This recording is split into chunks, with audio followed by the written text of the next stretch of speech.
It's a Green Thumb Thursday. Welcome back inside Arizona Daily Mix. He's here, Justin Rohner, my Green Thumb boyfriend. Look at how pretty this display is. We're going to talk about 3 tips, just 3 today, to get you in the perfect no for a summer garden. It's not that hard either. It's not that hard. I mean, summer is an awesome time to grow as long as you get things set up right. Otherwise, it's terrible. I know. You got to have the correct mulch, the right climate change information, and of course, you got to have some shade. Got to have some shade. All right, well, let's start with the mulch because that's very important because anything that you do has to start with some good soil. That's right. So good soil is always an important key component to everything that you're growing in the garden, and mulch, especially in the summertime. I mean, for these 3 tips, the mulch is number 1 because it helps keep that moisture content right. Because your watering changes in the summer just because of the higher temperatures. You increase your frequency, and you may not have to increase your frequency that much if you get the mulch right. Oh, okay. And so one little quick tip is like if you're doing mulch, one of the things is like your size of your mulch makes a big difference. Oh, okay. And if you've got your mulch, your average size, you can see the average size of this mulch that we've got with this grape here is about a 1-inch size.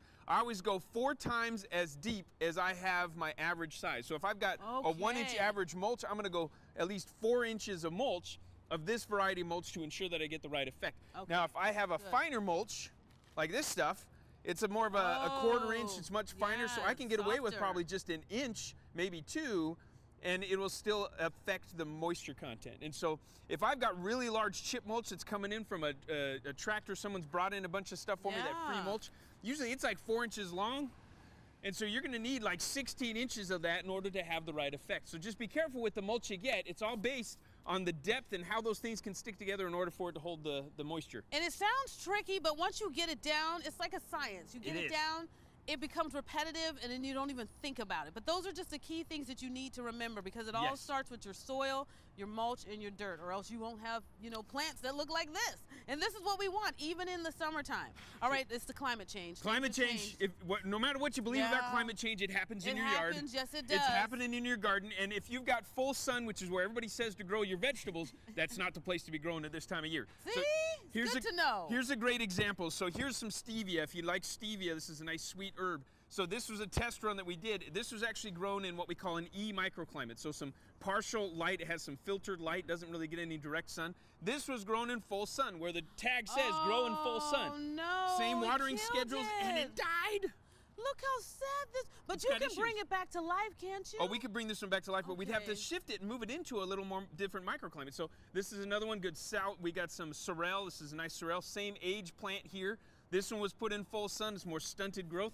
This one was put in what's called an A microclimate, morning sun, afternoon shade. In Arizona, the A microclimate, it is the best spot. I mean, you put an E again, we got, this is lettuce we're still growing, kales we're still growing really well in an E microclimate, some filtered light, maybe even reflected light, enough light that it casts a shadow. That's the kind of light that you're looking for to continue growing these amazing things. So it's just a little bit of research information, or you can always go out and check out Justin at his place, and he'll give you a hands-on tour, and you can go to AZDM.com. That's where they have all of the scheduling for the tours. They have classes, workshops, videos, you name it, and you can get in the know because you don't want to kill your plant, you want it to flourish. And it's just as basic as saying, okay, you need a few hours of sun, now let me move you over here into the shade. And look at that, you're flourishing. Big difference, big difference. I love it. So now we're going to talk about shade. Yep, talk about shade. So shade, you can get living shade, which is always preferred, which would be a life of a plant or something like that can actually shade it because it gives an evaporative cooling effect.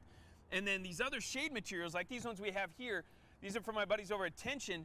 They have a lot of different colors, but they also, you can see that it's very thick. So it's got the density of this is about 80 to 90% shade. Oh, good. And that's really high shade. That's great for people, but not as good for plants. But if you're gonna go this deep, you're gonna go with a color that's likely lighter or yellow or even red. If you like a lot of green, red shade actually produces greener plants. Ooh, yellow, that's good to know. These lighter colors, this is one of my favorite ones, is the taupe color. So even if it's a high density shade material, if it's lighter color. The lighter colors, especially the yellows, they then transmit a different color of light that helps support the leaf growth of your plants. Now, an umbrella might not be the best option. Okay, but this is just to give you an example so you'll know. So now you're in the know. AZDM.com is the website to go to.